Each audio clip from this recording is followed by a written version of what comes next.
Greetings fellow gorehounds and welcome back to a Blood Splattered vlog. Now full disclosure, I have not been a very big fan of the DC cinematic universe. In fact, I really outright hated The Man of Steel, and I actively avoided Batman v Superman in theaters so that I could avoid, experiencing that heartbreak again. But despite all that, and despite my best judgment, I still found myself really excited for this movie because the trailers made it look legitimately fun and entertaining. And the best news is, it actually is very fun and entertaining. No joke, I fucking love this movie. It is a blast from start to finish. In fact, I love this movie in spite of itself. Because as much as I really love it, it is not without its flaws. In fact, it kind of feels like it's a movie cobbled together with glue and duct tape. Basically, a Frankenstein's monster of a movie that manages to lumber along and still work and function, and surprisingly has a lot of heart. This is a movie about supervillains being forced under the duress and threat of being killed themselves to fight other supervillains on behalf of the government, and it is filled with way more heart and hope than fucking Superman. How did that happen? I have no idea. All I know is that I fucking love it. Without getting into spoilers yet, the things I loved the most about this movie were definitely Harley Quinn and Deadshot. Which is not too surprising, because of all the characters, they're the ones that have the most story presented, and as a result, they have the most complete character arcs. And in my opinion, they're also the most emotionally charged of the characters, outside of maybe Diablo, who I also love, don't get me wrong, but there were two scenes involving Deadshot where I straight up started tearing up in the theater, and I am not ashamed to admit that. This movie made me cry, man. Fucking Suicide Squad made me cry, what the hell? And that's actually what I love about Deadshot. He's kind of the emotional center of the movie. It's his relationship with the daughter that gives the movie the beating heart that keeps this Frankenstein's monster of a movie from being completely soulless. Though I guess that's not fair, because the relationship between Harley and Joker is actually surprisingly romantic despite being a bit abusive and dark. Like, you get the feeling that this Joker will do anything, if it'll help Harley. Because he loves her that much. But the other thing I really loved about this movie was Amanda fucking Waller. Holy shit, that is one badass bitch. And I mean that with all the love and affection. She was hardcore in this movie. In fact, I should say, all the performances in this movie are fucking fantastic. Harley Quinn is spot on, like, she even has the accent, which I didn't realize from the trailers she was gonna have in the movie. But I'm glad it was there, because it wouldn't feel like Harley Quinn otherwise. And Will Smith does the Will Smith thing, though a little less young loudmouth and a little more grumpy old dad with a mouth. And he is also badass. In fact, I'm probably gonna say that a lot in this vlog, because this movie just overall just kinda oozes badassery. And the one that I think a lot of you out there are probably really worried about, Jared Leto, actually does a really amazing job as the Joker. It's a different interpretation than the ones we've seen before, though. Like with Nicholson, you had the old school mobster Joker. With Ledger, you had the terrorist agent of chaos Joker. And with Jared Leto, without having a better way of describing it, you basically get gangster rap Joker. Like, this Joker straight up walks around with a fucking pimp cane and owns fucking strip clubs. And unlike the usual interpretation of the Joker, this isn't the clown prince of crime, this is the clown king of crime, with Harley as his ever-beloved queen, which is why he will stop at nothing to protect her, in his own sadistic and violent ways. Though I did read that they cut a lot of the Joker stuff out of the movie because it was a little too sadistic, and I kinda would like to see an extended cut of the movie that puts some of that stuff back in, because as it stands, I could go for way more Leto Joker. Because he's awesome!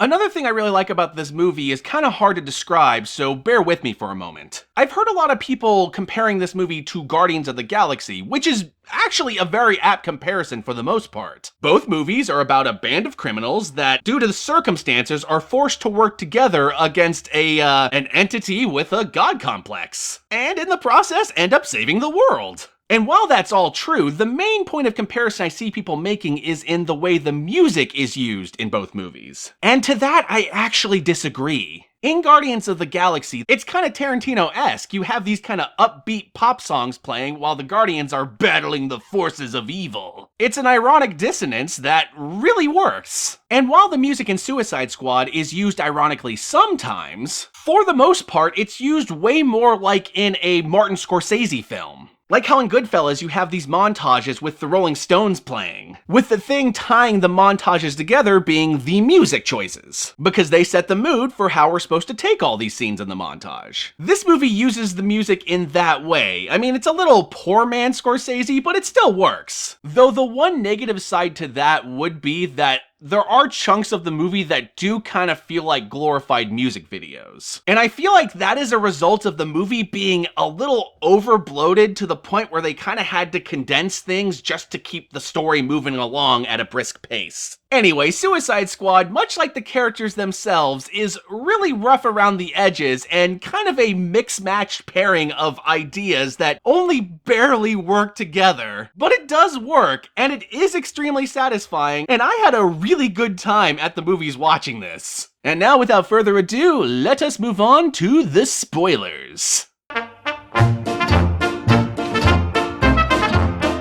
Alright, so as some of you know, Suicide Squad takes place immediately after Batman v Superman. So essentially after Superman's death. And because of that, the US government is trying to figure out what its contingency plan is should another superpowered being show up and try to take over the world. Enter Amanda Waller, fucking badass bitch extraordinaire! And Amanda proposes a plan of gathering a bunch of supervillains they currently own in custody, implanting bombs in their head to ensure obedience, and sending them after any metahuman threat, with metahumans obviously being superpowered beings. But unfortunately, one of the people she's put on the Suicide Squad team idea is a being known as the Enchantress. And the Enchantress is essentially an ancient witch that has possessed the body of a young archaeologist. And it turns out, Enchantress does not want to play ball. In fact, she would much rather take over the world. And so she resurrects her brother and tries to take over Metropolis. Or was it Gotham?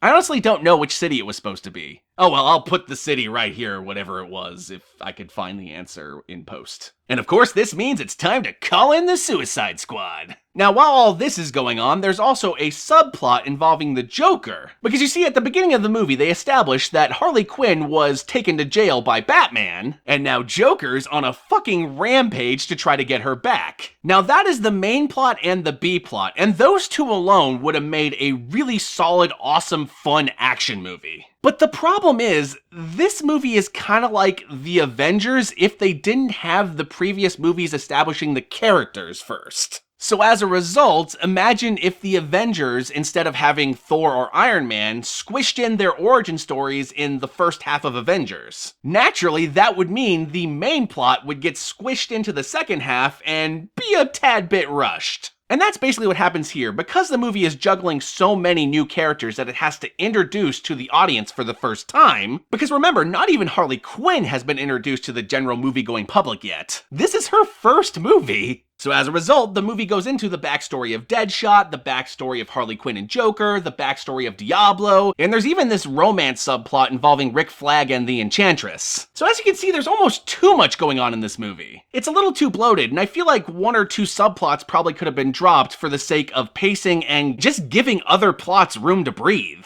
That being said, I have no idea which plot I would drop because I kinda love all of them. Even Diablo's whole plot about his family finding out that he was dealing drugs and doing crime, and then him getting into an argument with his wife in which he loses control and accidentally incinerates his family. Like, that was fucking heartbreaking. So I can't imagine cutting it. Though if there's one moment in the movie that I feel like suffers the most from the rushed pacing of the main plot, it's definitely the "we're the Suicide Squad, hoorah, let's get out there and beat the bad guy" scene. It's essentially the same scene from Guardians of the Galaxy where they're all sitting around deciding if they want to be involved with this at all. And in the context of this movie, this is after Rick Flag destroyed the device that triggered the bombs in their fucking heads. So there's really no reason to stay outside of their own principles. world. Makes sense why Deadshot would stay, you know, he's gotta prove to his daughter that he's not a complete monster. It makes sense why Harley Quinn would stay, she's got nothing to lose at that point, and she's always game for a fight. Same thing with Killer Croc, he's always game for a fight. And my guess is Katana would stay just to continue to protect Rick, which was essentially her job to begin with. But why does Boomerang stay? Like, up to that point, he didn't seem like he was very much of a team player, and if there was supposed to be an arc of him becoming a team player in that moment, I feel like most of it must have ended up on the cutting room floor. Because he just straight up leaves, and then in the very next shot, when they're all walking together, he just walks back in, and you're like, why? He could just go. So yeah, because of that, I wasn't really feeling the big team hoorah, we're going together as friends to go fight the bad guy thing, because I just felt like some of it wasn't as well motivated as it could be. But everything after that, when they finally start working as a team and battling Enchantress, that whole fucking sequence is awesome. Like in that one 20-minute sequence, they display way more heroism than the entirety of Man of Steel. And they're supposed to be the bad guys! They imbue me with way more hope than the movie in which Superman's supposed to represent hope. Anyway, my fellow Gorehounds, the point is, this movie is not perfect. It is a bit of a mess, but it is a fun mess with a lot of characters I really love and a ton of amazing performances. You owe it to yourself, especially if you're a DC fan, to check out this movie. Even if you didn't like the other DC Cinematic Universe movies, you might like this one. But who knows, maybe I'm wrong. Check it out for yourself and let me know in the comment section below. And with that, my fellow Gorehounds, peace out! And I'll catch y'all later.